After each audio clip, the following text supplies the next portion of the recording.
अभी से ही मेरा इंटरव्यू देखने की just Titan up your belt और लग जाइए पूरी तरह से। इसका पहला टॉपिक होगा constitution of India, second topic होगा CPC code of civil procedure, Indian penal code and CrPC. क्योंकि ये आपका आउट ऑफ 150 क्वेश्चंस जो टेंटामाउंट करेंगे 300 मार्क्स को, ये 4 पेपर्स जो है ये बैकबोन का काम करेंगे किसी भी हालत में। कॉन्स्टिट्यूशन से क्वेश्चन आने आने, आईपीसी से आने आने, सीपीसी से आने आने, सीआरपीसी से आने हैं। बेस्ट वुड बी कि आप ऐसा कर सकते हैं कि 3 दिन आपने एक पेपर को किया, 3 दिन में कॉन्स्टिट्यूशन ऑफ इंडिया किया, जितना भी हुआ रख दीजिए।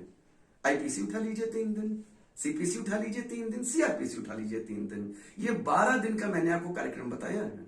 बहुत सोच समझने के बाद खास अब सभी के लिए रणनीति तैयार की है। ये 12 दिन आपके कवर हो रहे हैं, जिसमें आपके 4 पेपर्स कंप्लीट हो रहे हैं। एक दिन चाहे रेस्ट ले लीजिए बीच 12 दिन के बाद।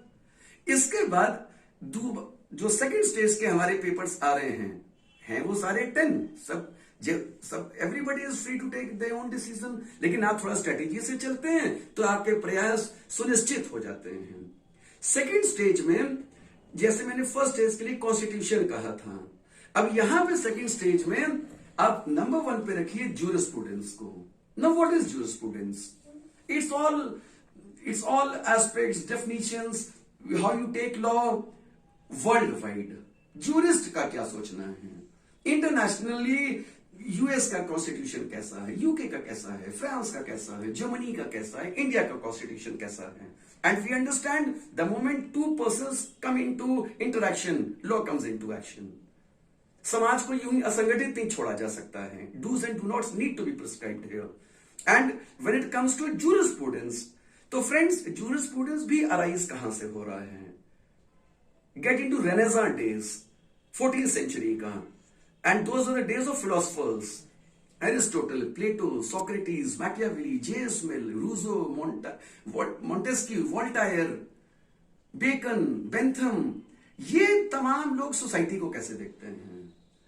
उस सोसाइटी में doctrines of equality, liberty, fraternity को कैसे लाते हैं? और हर नेशन का, क्योंकि कहीं ना कहीं सेकेंड वर्ल्ड वॉर बाद में जो होता है टर्म्स एंड कंडीशंस बदलती हैं, फोर्सेस, एलाइड फोर्सेस, तमाम नेशंस जो आपस में बन रहे हैं, जर्मनी एक अलग पावर ब्लॉक है, यूके एक अलग पावर ब्लॉक है, जो कॉलोनियल कंट्रीज थे वो अपनी जगह कैसे कैसे बनाएंगे, हमारा खुद का जो कॉन्स्टिट्यूशन है, श्री जवाहरलाल नेहरू जी ने कहा था it's a beautiful patchwork. Why patchwork? Because आपके अपने टर्म्स एंड कंडीशंस पे हमें फंडामेंटल राइट कहीं की अच्छी लगी, डीपीएसपी कहीं के अच्छे लगे, फेडरल स्ट्रक्चर कहीं का अच्छा लगा, इंटरस्टेट ट्रेड एंड कॉमर्स कहीं का अच्छा लगा, इमरजेंसी प्रोविजंस कहीं के अच्छे लगे। ऐसा ही करीब करीब हर कंट्री ने किया है। तो जूरिस्प्रूडेंस कहीं ना कहीं आपको ये जो कंपैरेटिव पॉलिटिक्स का बेस है, it is a manifestation of comparative politics, जिसके अंतर्गत लॉ को किस एनवायरमेंटल सेटिंग में डाला जा सकता है। ये सबसे पहला टॉपिक आपका बनेगा हमारे सेकंड स्टेज का, जिसको हम जूरिस्प्रूडेंस कह रहे हैं। इसके बाद सेकंड जूरिस्प्रूडेंस के ठीक बाद आप उठा लीजिए कॉन्ट्रैक्ट, क्योंकि कॉन्ट्रैक्ट पे भी बहुत मजे के क्वेश्चंस आते हैं, ट्रिकी क्वेश्चंस आते हैं। कॉन्ट्रैक्ट के बाद आप उठाइए इंडियन एविडेंस एक्ट। और एविडेंस और कॉन्ट्रैक्ट, क्योंकि आप आईपीसी, सीपीसी, सीआरपीसी पढ़ ही चुके हैं, अगर आपने पहली स्टेज में ही उठाया होता तो बट ऑब्वियस बेटा कंफ्यूज होते हैं। सेकेंड स्टेज में फिर से सुनिए, jurisprudence, contract, Indian evidence act and transfer of property act. ये एग्जैक्टली वैसे ही जैसे मैंने आपको स्टेज 1 बताई थी कि एक पेपर को 3 दिन दीजिए, वहां पे भी 3 into 4 is equal to 12, 12 दिन हो रहे थे। यहां पे भी 3 into 4 is equal to 12। आप सोचिए जरा, मैंने आपके 8 पेपर्स 24 दिन में, भले ही हाउस एवर आपने 3-3 दिन दिए, क्योंकि you are getting a feel, a pulse of each paper by the way. अब we are coming to stage 3, जिसमें हमारा देयर आर 2 पेपर्स। सबसे पहला इंटरनेशनल ऑर्गेनाइजेशंस। कहां से हम उठाएंगे इंटरनेशनल ऑर्गेनाइजेशंस? बट ऑब्वियस सबसे पहले everything needs to be started from getting the second world war over.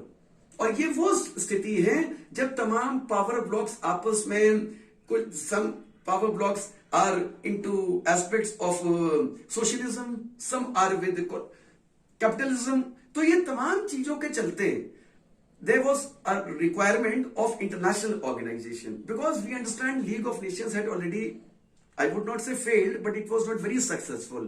For the very purpose League of Nations was created, to avoid any possibility towards Second World War.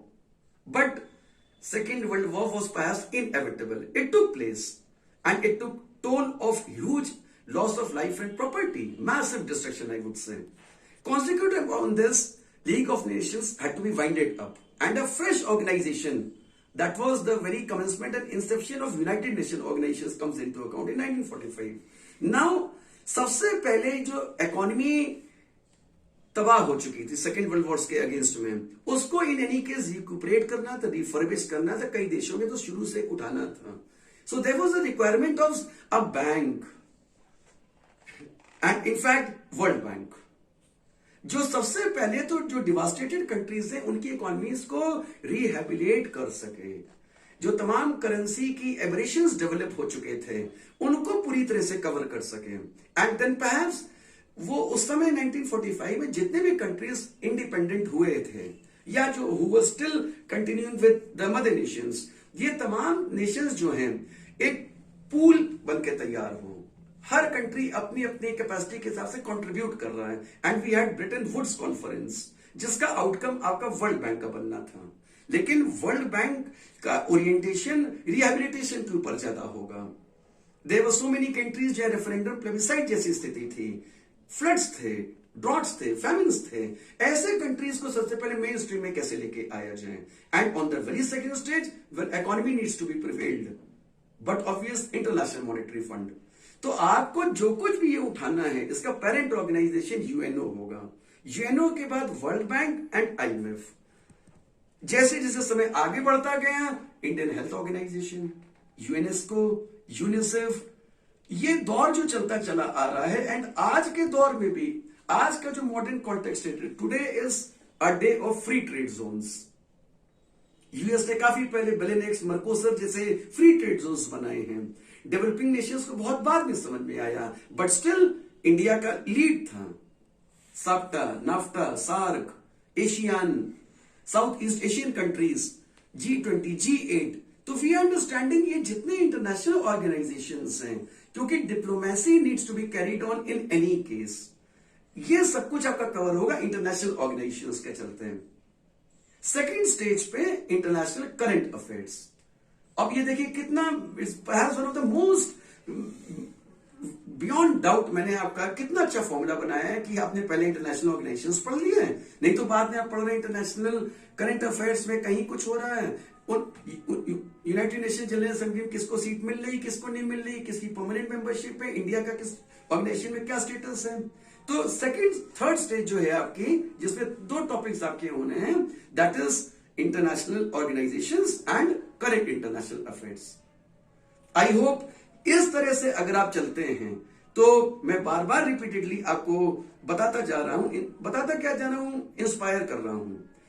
Paper आपका जो second paper है 300 marks से है, उसमें 10 units हैं. These 10 units को आप divide कीजिए 4+4+2.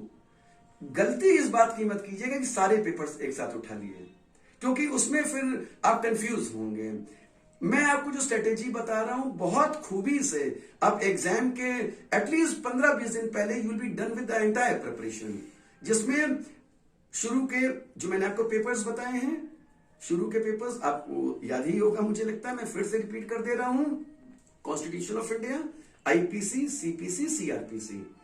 You have to give 3 days to each topic, that would make 12 days. Second stage में जो मैंने आपको 4 पेपर्स बताए हैं, जूरिस्प्रूडेंस, कॉन्ट्रैक्ट, एविडेंस एंड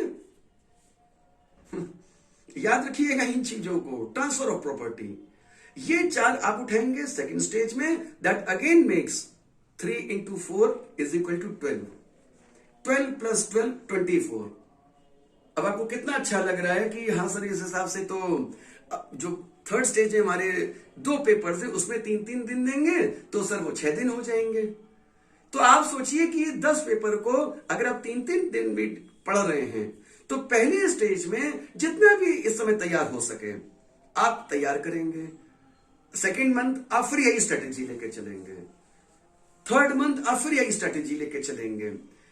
ये मुझे लगता है इससे अच्छा कोई फॉर्मूला हो ही नहीं सकता है। हर क्वेश्चन को, हर टॉपिक को इक्वली डिस्कस कीजिए, क्योंकि ऐसा होने के बाद मैं चाहूंगा ही कि आपके पास 15-20 दिन, इनफैक्ट 1 महीना आपके पास ऐसा रहे जिसमें प्रीवियस के क्वेश्चन पेपर्स, तमाम samples question papers, and never forget UP PCS, UPSC और any other organisation, they generally frame questions. You will also have to frame questions. If they are creating questions, you will also have to create questions. खूब question bank बनाइए, revision जरूर करते रहिए. कई बार ऐसा होता है कि the more you are advancing, पीछे वाला उतना ही रुकता चलता चला जाता है. ऐसी गलती बिल्कुल मत कीजिएगा. बहुत ठंडे दिमाग से इसको इस तरह से आप तैयार करने की कोशिश कीजिए.